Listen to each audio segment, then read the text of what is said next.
கன்னியாகுமரி மாவட்டத்தில் முதல் பருவ கன்னிப்பூ சாகுபடி அறுவடை பறக்கை சுசீந்திரம் போன்ற பகுதிகளில் தொடங்கி நடைபெற்று வருகிறது. கன்னிப்பூவில் ஒரு ஏக்கருக்கு 30 மூட்டை நெல் மகசூல் கிடைப்பது வழக்கம். ஆனால் இந்த ஆண்டு ஏக்கருக்கு 20 மூட்டை நெல் மட்டுமே கிடைத்துள்ளதாக விவசாயிகள் தெரிவித்துள்ளனர். இது விவசாயிகளுக்கு நஷ்டத்தை ஏற்படுத்தியுள்ளதாகவும் அவர்கள் தெரிவித்தனர்.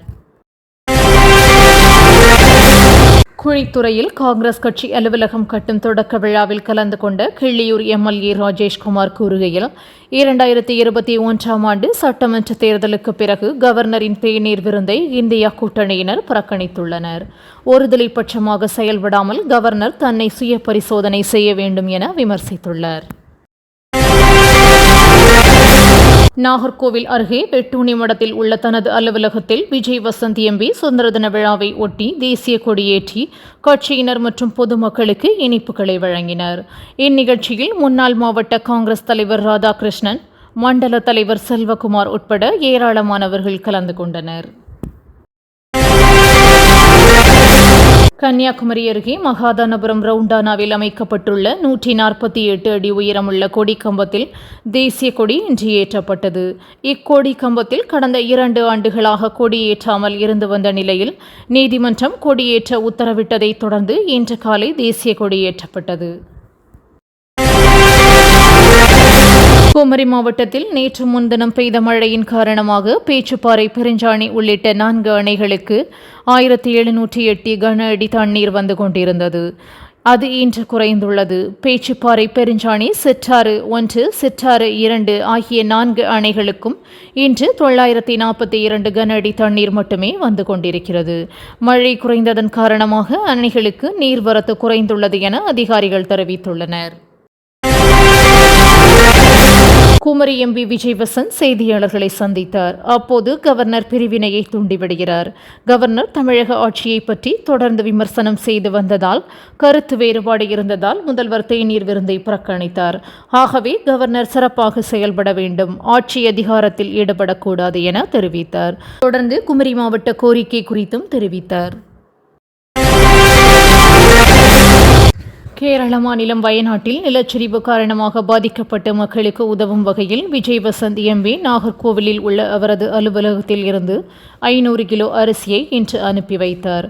இந்த நிகழ்ச்சியில் முன்னாள் மாவட்ட காங்கிரஸ் தலைவர் ராதாகிருஷ்ணன், டாக்டர் சிவகுமார் உட்பட ஏராளமானோர் கலந்து கொண்டனர். தமிழ்நாட்டில் தலித் தலைவர்கள் முதல்வராக வருவதற்கான சூழல் உள்ளதாக பாஜக தலைவர் அண்ணாமலை தெரிவித்துள்ளார். திமுகவிடம் கூடுதல் இடங்களை பெறுவதற்காக திருமாவளவன் மாற்றி பேசுவதாக விமர்சித்த அவர், பாஜகவை பற்றி பேசுவதற்கே தற்போது அதிமுக யோசிப்பதாகவும் கிண்டல் செய்தார்.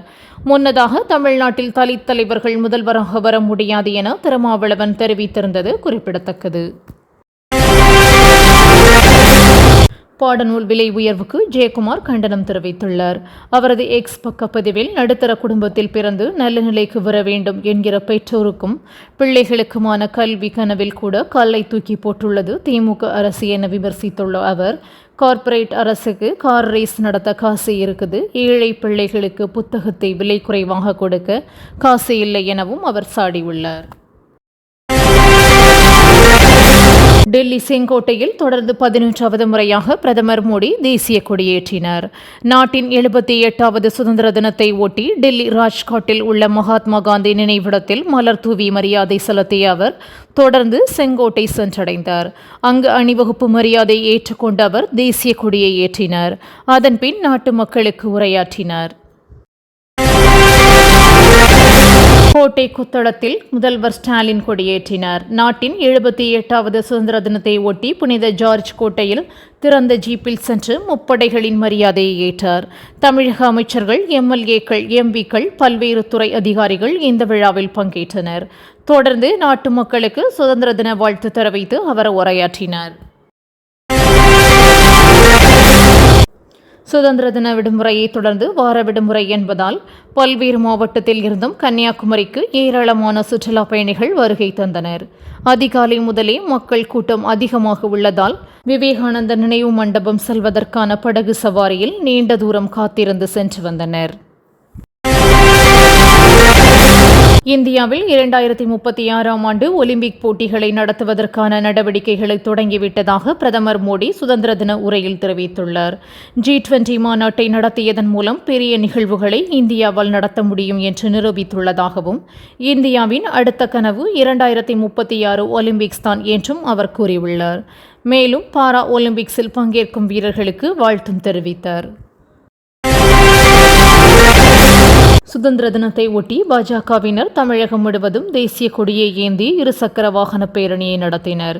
முதலில் இந்த பேரணிக்கு தமிழக அரசு அனுமதி மறுத்த நிலையில் உயர்நீதிமன்றம் அதற்கு அனுமதி அளித்தது. இந்நிலையில் காரைக்குடியில் பைக் பேரணி சென்ற பாஜகவினர் பாதுகாப்பு விதிகளை மீறி தலைக்கவசம் இல்லாமல் சென்றனர். நடிகை ஜோதிகா நடிப்பில் மட்டுமின்றி உடலை கட்டுக்கோப்பாக வைப்பதிலும் கவனம் செலுத்தி வருகிறார். சமீப காலமாகவே ஜிம்மில் உடற்பயிற்சி செய்யும் வீடியோக்களை அதிக அளவில் தனது சமூக வலைதளங்களில் பகிர்ந்து வருகிறார். அந்த வகையில் சுதந்திர தினத்தை முன்னிட்டு இன்று வீடியோ ஒன்றை பகிர்ந்துள்ள அவர், இன்று சுதந்திர தினத்தில் உண்மையாகவே தற்சார்பு உடையவராக மாறுவோம் என்று குறிப்பிட்டுள்ளார். பாரிஸ் ஒலிம்பிக் போட்டிகளில் வென்ற இந்திய வீரர்கள் பிரதமர் மோடியிடம் பதக்கத்தை காண்பித்து வாழ்த்து பெற்றனர். பிரதமர் இல்லத்தில் நடைபெற்ற இந்த சந்திப்பின் போது மத்திய விளையாட்டுத்துறை அமைச்சர் மன்சுக் மாண்டவியா உள்ளிட்டோர் உடனிருந்தனர். முன்னதாக செங்கோட்டையில் நடைபெற்ற சுதந்திர தின விழா கொண்டாட்டத்தில் ஒலிம்பிக் பதக்கம் வென்ற வீரர்கள் சிறப்பு விருந்தினர்களாக பங்கேற்றது குறிப்பிடத்தக்கது. விடுதலைக்காக பாடுபட்ட வீரர்களை, தியாகிகளை நினைவு கூர்ந்து எந்நாளும் போற்றுவோம் என விஜய் சுதந்திர தின வாழ்த்து தெரிவித்துள்ளார். ஜாதி, மத, இன, மொழி வேறுபாடுகளை கடந்து சமூக நல்லிணக்கத்துடன் வேற்றுமையில் ஒற்றுமையோடு வாழ்வோம். எண்ணற்ற உயிர்களை தியாகம் செய்து போராடி பெற்ற விடுதலையை கொண்டாடி மகிழ்வோம் என்று தெரிவித்துள்ளார். நாட்டின் வளர்ச்சிக்காக என்றென்றும் பாடுபடுவோம் எனவும் கூறியுள்ளார்.